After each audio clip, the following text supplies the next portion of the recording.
A pale moonlight fell over Ouagadougou, filtering through the dust-framed windows of the makeshift office where Ibrahim Traoré sat, eyes half closed over the maps and files piled before him. The fan turned idly, casting a restless hum over the muffled murmurs of the streets below. The night, for Traoré, was no longer a refuge, it was just another frontier to guard, where imperceptible decisions shaped the fate of thousands. The discreet but insistent smell of incense mingled with the faint metallic odor of sweat that trickled beneath his civilian robe. No uniform, no insignia, no martial rectitude to identify his face, just one man among so many in the restless metropolis. He adjusted his posture, trying to forget the time, and glanced again at the broken clock on the desk, a symbol, perhaps, that all time here was borrowed. The disguise was not makeup or a lock of false hair, it was an entire existence, carefully reconstructed and lived night after night, until the line between commander and ordinary citizen became painfully thin. Motivations overlapped like sheets of dust. The threat was not just a physical blow or an immediate attempt on his life, but the slow, artful erosion of everything that sustained Burkina Faso as a nation.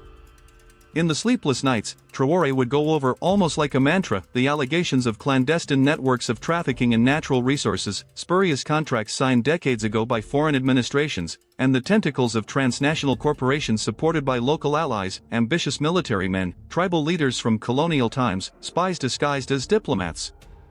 The entire web threatened not only the presidency, but sovereignty itself. Now his eyes were fixed on the secret file that Philippe, his most loyal advisor, had brought hidden inside a sack of corn at the central market. The bittersweet smell of stale cereal still lingered on the pages. The most frequent name, and the most unlikely, given her public reputation for integrity, was Samira Diallo, a supposed defender of women's rights and an international lawyer. Behind the social justice campaigns, Samira operated as one of the coordinators of the redirection of funds, supplying a web of French NGOs and private consortiums that, in practice, maintained poverty and instability as justification for their continued presence. In the distance, muffled chants of prayer faded into the air. Traoré felt a pang in his chest, the simple realization that each new clue added to a web of pacts, more dangerous and intertwined than any physical battlefield he had ever faced. Above all, it was a game of information and of silence. The only way to penetrate this core was to reinvent himself, not to operate from the heights of power, but to go down to the streets, to put on the sandals of poverty, to gain trust with the patient slowness of those who have nothing to lose. He remembered the night he had gathered his inner circle to share the plan. Philippe, with his unwise outlook, questioned the extreme risk. Ida Traoré, his estranged sister, her voice already choked with family losses, asked how anyone could protect the country if they couldn't even protect themselves. But the decision was made. Traoré had to immerse himself in the political underground, accept the absolute solitude of a psychological disguise. His main fear was not death, but oblivion, the loss of his own identity amidst the myriad of necessary lies. The collaborators sealed the pact with silent gestures, a handshake, a look that held a secret that could not be named. The pink light of dawn was filtering in when Traoré, now under a new identity, entered one of the most miserable areas of the city. Now he was called Moussa Kaboré, a common name, an indistinct face, the registrar of an association of unemployed youth that seemed harmless at first glance. Every detail had been cultivated down to the smallest gestures, the way they spoke on the streets, the way they asked for change, the way they avoided the superior gaze of local leaders. Along the way, he passed women carrying bricks and boys selling cigarettes, their conversations brief and full of resignation in the face of the state's neglect. In each sun-streaked face, Traoré witnessed the price of historical corruption. One sultry morning, his routine changed. André, a young community leader who seemed like just another volunteer, called him for a conversation away from the eyes of the local consortium's patrols. The smell of burnt beans invaded the narrow alley where they were hiding. André, with the nervousness of someone who always expects the worst, began to reveal fragments of what he knew. He spoke of armored trucks disappearing in the dead of night, carrying materials that, they said, went straight to the white gold, but never came back. White gold, the new name for lithium, a raw material that had aroused the greed of Western powers and African neighbors for years. The scene was devastating. Villages that had given up land in exchange for promises that were never fulfilled, rivers were contaminated, traditional leaders were co-opted by gifts or threats. The power bloc, made up of French and Russian businessmen, dissident military men, and regional leaders, was sustained by blackmail as well as by small, everyday gestures of fear. Traoré, playing Musa, infiltrated local councils, participated in protests, and gained trust in improvised assemblies. He observed scarred faces, listened to well-intentioned lies and everyday betrayals, each one more subtle than the last. Unable to fully trust André, he nevertheless empathized when he saw the weariness of this activist, an expert juggler between hope and self-protection. André carried in his eyes the disillusionment of someone who had already lost friends to the oppressive machinery. Traoré also got close to Fanta, a teacher from the outskirts of the city who, despite constant threats, kept a makeshift school alive. The boys followed her with devotion. Fanta, skeptical, was suspicious of the new volunteer, but her questions, always broken by long silences, helped Traoré assess his own humanity. He saw, in Fanta's brooding eyes, the reflection of someone who was still fighting for dignity when everything else had fallen. It was there, among scribbled papers, broken boards, and children drawing improbable dreams, that Traoré privately reaffirmed the risks of secrecy, the burden of manipulating genuine people, of lying to those whose trust was one of the few remaining riches. Time passed. Traoré collected evidence, hidden microphones, photographic copies of documents, recordings of compromising conversations. The heat grew within the walls, simmering tensions and generating rumors that something big was about to happen. The international consortium was about to launch an operation that would guarantee a monopoly on all lithium in the region. The dissident military were organizing to act and, unbeknownst to Traoré, one of the closest links in his inner circle was preparing for a devastating betrayal. One night, in the darkness of Fanta's school, a clandestine meeting took place.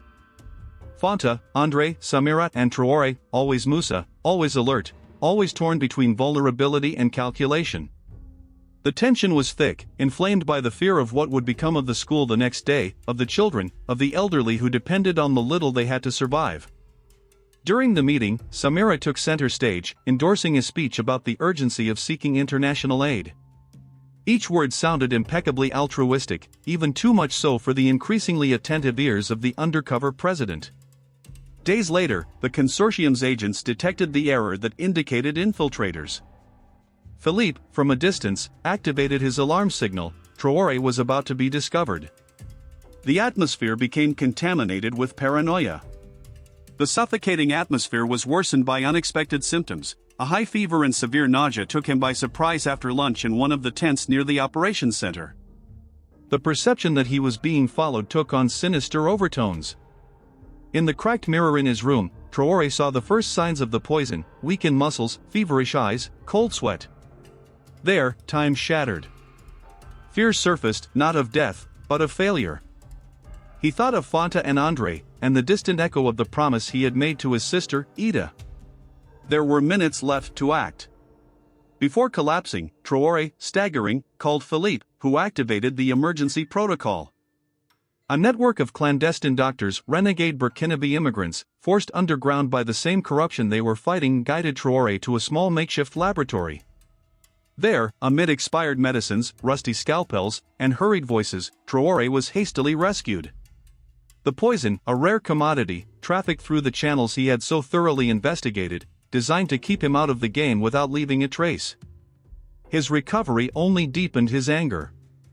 The near-death experience revealed, in the stillness of feverish delirium, the chasm between apparent alliances and underlying intentions. But the crucial revelation came when, already awake and weakened, Philippe handed him a dossier recovered from an informant on the verge of despair.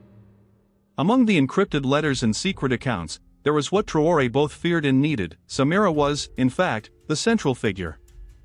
Her progressive rhetoric masked decades-old agreements with members of the consortiums, contracts signed when Traoré was a child, and the final link, a hidden pact between Samira and key figures in the armed forces. The conspiracy struck at the heart of the Burkinabe resistance. The next blow was brutally personal. André, the one who had exposed himself the most, was handed over to the enemy. Fanta, in turn, fell into a trap and disappeared. The circle of trust was destroyed. Traoré, back in his own skin, felt for the first time the real weight of the solitude of power. All the stakes depended on him. In a moment of rare fragility, he nearly gave in to despair, driven by guilt for having dragged innocent people into the conflict. He experienced the silent terror of knowing that everything could fall apart, not just for him, but for all those who had believed in him. Politics was a jungle, but now it had acquired the sharp softness of a minefield. Every step could be his last. Calling on all his resources, the clandestine network, the few allies still hidden, old adversaries who preferred to negotiate rather than see Burkina Faso destroyed, Traoré set out for the final confrontation. Popular pressure, fueled by the evidence leaked to the local press, reached unbearable levels. Chains of workers, desperate mothers, exhausted students, all began to organize in spontaneous protests. The parallel regime was collapsing not because of military coercion, but because the base of society could no longer tolerate lies and exploitation. Traoré acted surgically, exposing the rotten heart of the consortium on social media and on clandestine radio stations, publicly naming Samira, forcing the entire country, and especially the elites, to face their own conviction of immunity. The effect was devastating: spontaneous demonstrations, violent clashes, desperate attempts to silence communicators. The international response was ambiguous, with embassies denying involvement and companies threatening sanctions. At the height of the crisis, parliament was occupied by workers, students, and tribal leaders. Traoré, among the survivors of his inner circle, officially emerged, explaining his disappearance and revealing, with a tired voice, the extent of the dirty game. His speech remained engraved as a harsh and honest prayer, a call for moral courage in the face of inertia. He spoke of the farces, the temptation of internal exile and power, the scars of those who led a nation to the brink of the abyss so that the truth could emerge, but without ever promising redemption. He warned that no savior alone can purify the soil impregnated with the pain accumulated over generations. The resolution did not bring immediate joy. Months of turbulent negotiations followed. Samira was deposed and publicly tried, but part of the network remained active, retreating into the shadows of power. The reform of the mining laws was approved with great difficulty, amid threats of sabotage. Partial control of lithium mining passed to the state, but not without the deep scars of lost battles and forced agreements. The repression of the protests left dozens injured. The reactivation of the makeshift schools brought new hope, albeit precarious. For Fanta and André, scarred survivors, there remained scars and a bitter trust. Although they recognized Traoré's role, they did not completely forgive him for the price he exacted. They participated in the first commissions, leading public sessions of listening and reparation. For Traoré, now even more distant from a private life, there remained the exhausting exercise of leading without certainties, dealing with temporary allies, enemies recast in new guises, and the eternal temptation that the ends justify any means. In the months and years that followed, there were concrete improvements. Part of the mineral wealth began to finance schools and clinics, community leaders gained an institutional voice. But the resistance never disappeared, sabotage persisted, risk never left the scene. The people, although more critical, oscillated between cautious hope and deep distrust. Traoré himself would forever bear the marks of the poisoning, not only physical, but moral and existential. He had transformed, but he had also been transformed, inexorably. The moral of that journey was not fixed on any easy triumph, but rather on the brutal recognition that to lead, in a land deeply wounded by centuries of manipulation and violence, was to embrace the paradox: it is only possible to heal part of the wounds, knowing that scars will remain, that every advance entails risks, and that justice is never absolute. Sovereignty is not achieved through a heroic act, but through vigilance, openness to criticism, and a constant willingness to sacrifice. If you like this story, subscribe to the channel to learn more about Ibrahim Traoré. Share this video with anyone who is also interested in this topic. And don't forget to like the script if you enjoyed the experience.